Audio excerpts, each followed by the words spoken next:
வணக்கம். என் பேர் கு கணேசன். நான் ஒரு திரைப்பட இயக்குனர். தமிழில் முதல் படமாக போர்க்களத்தில் ஒரு பூ என்ற படத்தை நான் எடுத்தேன். அந்த படம் இசைப்பிரியாவின் வாழ்க்கையை மையப்படுத்தி எடுக்கப்பட்ட படம். இந்த போர்க்களத்தில் ஒரு பூ என்ற படம் ஆரம்பிக்கிறதுக்கு முக்கிய காரணம் என்னென்னா,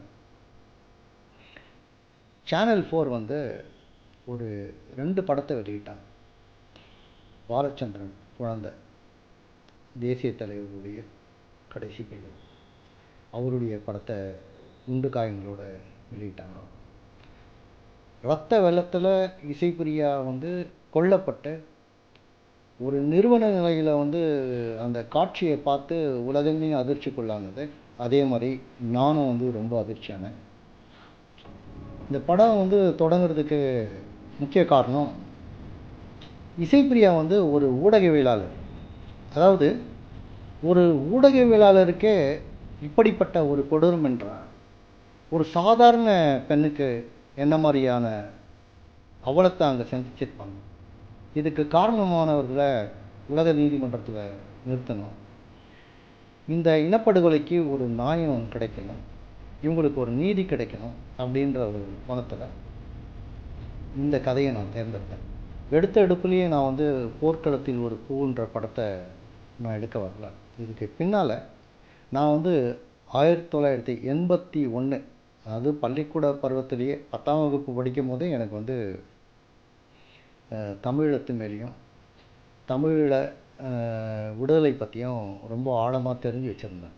ஏன்னா எனக்கு முன்னோர்கள் கர்நாடக மாநிலத்தில் இங்கே அலுவலகமே எங்கிட்ட இருந்துச்சு. பல போராளி குழுக்கள் இங்கெல்லாம் போனது எல்லாமே உலகத்துக்கு தெரிஞ்ச விஷயம்.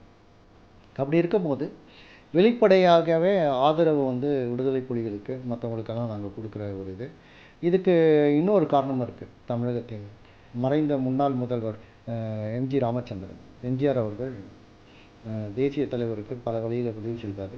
இந்திரா காந்தியை சந்தித்ததுக்கு பிறகு இந்திரா காந்தி அம்மையாரே விடுதலை புலிகளுக்கு ஊக்குவிச்சு அவங்களுக்கு பயிற்சி கொடுத்து அவங்களுக்கு எல்லா சகல உதவியும் செய்து அந்த விடுதலை புலி இயக்கத்திற்கு வளர்ச்சிக்கு அவங்களுடைய பங்களிப்பாக இருக்குது. அப்படி இருக்கிற பட்சத்தில் இந்தியாவில் நாங்கள் ஒரு இந்திய குடிமகனாக இருக்குங்க, ஒரு தமிழனாக இருந்துக்குன்னு நம்முடைய இனம் அழிக்கப்படுவதை தடுத்து நிற்பதற்காக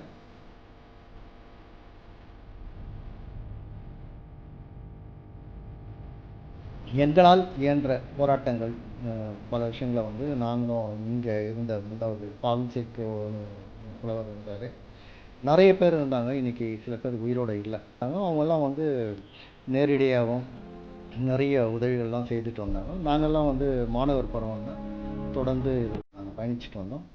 அந்த பயணம் அதுக்கு பின்னாடி என்னென்னா, நாங்கள் கர்நாடக மாநிலத்தில் பிறந்ததுனால அடிக்கடி இங்கே கன்னடர்களுக்கும் தமிழர்களுக்கும் ஒரு பிரச்சனை வரும்.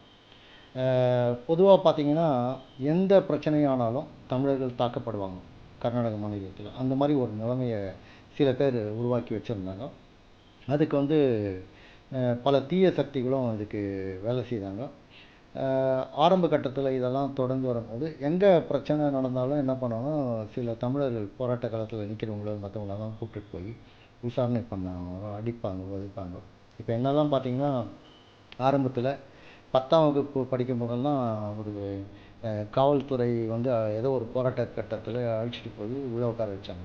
அப்போ உட்கார வைக்கும்போது அந்த காவல்துறை அதிகாரி என்ன பண்ணுவாருன்னா, முதல் வார்த்தை எங்களை என்ன கேட்பாருன்னா, ஏய் யா ஊருன்னு கேட்பார். நீ எந்த ஊருன்னு கேட்பார். நாங்கள் சொல்லுவோம் பெங்களூரு அப்படின்னு, ஏன்னா நான் பிறந்தது பெங்களூர். அடுத்த கேள்வி அவர் கேட்பார், ஏய் அப்பா யா ஊரோ அப்படின்னு கேட்பார். நாங்கள் அடுத்த பதில் சொல்லுவோம், எங்கள் அப்பாவும் இந்திய ஊர் தான் அப்படின்னு.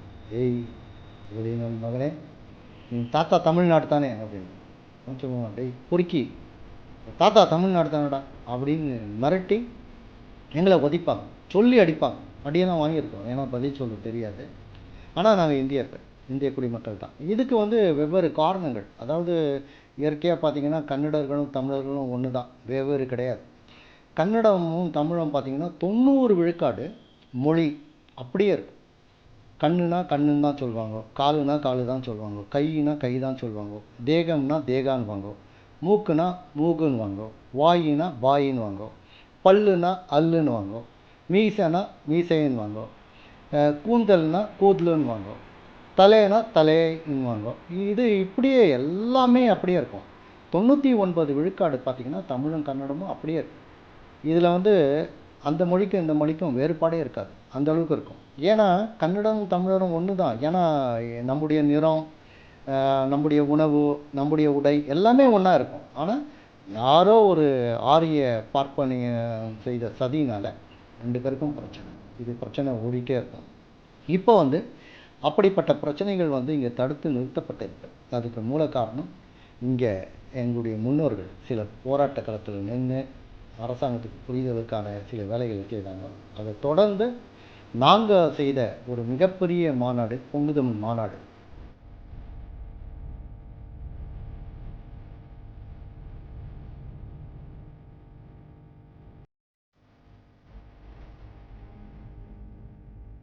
அந்த பொங்கு தமிழ் மாநாடுக்கு பிறகு எந்த விதமான அசம்பாவிதங்களும் கர்நாடக மாநிலத்தில் நடக்கலை.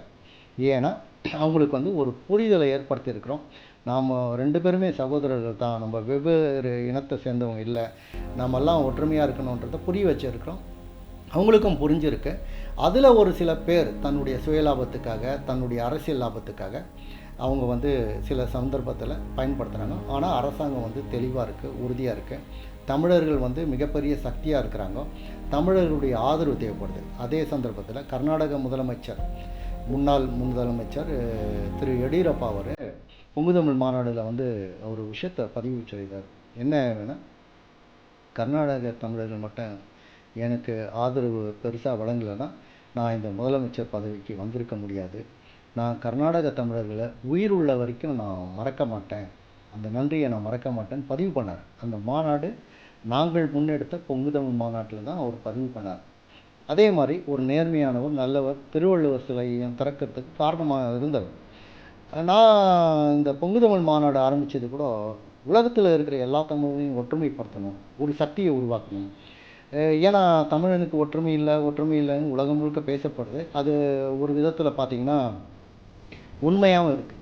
ஆனால் இப்படி ஒற்றுமை இல்லைன்ற பேசுகிறவங்களையாவது ஒற்றுமைக்குள்ளே கொண்டு வரலாம், ஒற்றுமைப்படுத்தலான்ற முயற்சி தான் நான் எடுத்தேன். ஏன்னா அவங்களுக்கு ஒரு நல்ல எண்ணம் இருக்குது, ஒற்றுமைப்படுத்தணும், ஒற்றுமையாக இருக்கணும் அப்படின்ற ஒரு எண்ணம் இருக்குது. ஏன்னா இந்த தமிழின விடுதலை ஆகட்டும், தமிழின வளர்ச்சி ஆகட்டும், தமிழர்களின் வாழ்வாதாரம் ஆகட்டும், தமிழர்களுடைய கல்வி மேம்பாடாகட்டும், ஏதாவது ஒரு விதத்தில் உதவி செய்யணும், அதற்கு ஒரு பாலமாக நாம் இருக்கணுன்ற முயற்சியில் தான் நான் பொங்கு தமிழ் மாநாடை முன்னெடுத்தேன். அதுவும் பொங்கு தமிழ் மாநாடுன்ற பேர் வைக்கிறதுக்கு காரணமே என்னென்னா, நான் வந்து இந்த படத்துக்காக என்னுடைய திரைப்படம் வந்து எடுக்கிறதுக்கு முன்னால் வந்து உலகத்திலேயே ஐநா சபைக்கு முதல் முறை போய் முதல் தமிழன், அதாவது எனக்கு முன்னால் நிறைய பேர் போயிருக்கிறாங்க, இந்தியாவிலேருந்து முதல் தமிழன், உலகத்திலிருந்து முதல் தமிழன் வந்து ஒரு 25,000 கையெழுத்தை கர்நாடக தமிழர்கள்ட்ட வாங்கிட்டு அதை ஒரு 3 பிரதியாக எடுத்துன்னு போய் ஐநா சபையில் நவநீதம் பிள்ளை அவர்கள்ட்ட ஒப்படைச்சேன். நான் ஒப்படைச்சிட்டு வந்தேன். அந்த பதிவு இருக்குது. ஏன்னா இனப்படுகொலைக்கு வந்து ஒரு நீதி கேட்கணும், நீதி வேணும், அந்த இனப்படுகொலைக்கு காரணமானவர்கள் தண்டிக்கப்படணும் அப்படின்ற ஒரு கருத்தை முன்னிறுத்தி அந்த ஒரு 25,000 கையெழுத்துன்னு போய் நான் தான் கொடுத்தேன். அது சொந்த காசில் போனேன். யாருக்கிட்டையும் யாருமே எனக்கு அப்போ யாருன்னே தெரியாது, ஈழத்தமிழர்கள் யாருன்னே தெரியாது. இதுக்கு தொடர்ந்து அதுக்கு பிறகு வந்து தமிழர்களுக்கு வந்து ஒரு நல்ல எண்ணம் இருக்குது. எந்த நாட்டில் போனாலும் ஒரு அங்கங்கே நல்லவர்கள் இருப்பாங்க. அந்த நல்லவர்களுடைய உதவியில் நான் இன்றைக்கி வந்து தொடர்ந்து இந்த இனத்தின் விடுதலைக்காகவும் இந்த இன வரலாற்றை பதிவு செய்வதற்காகவும் நான் முயற்சி பண்ணி அதில் நான் பயணிச்சுன்னு இருக்கிறேன்.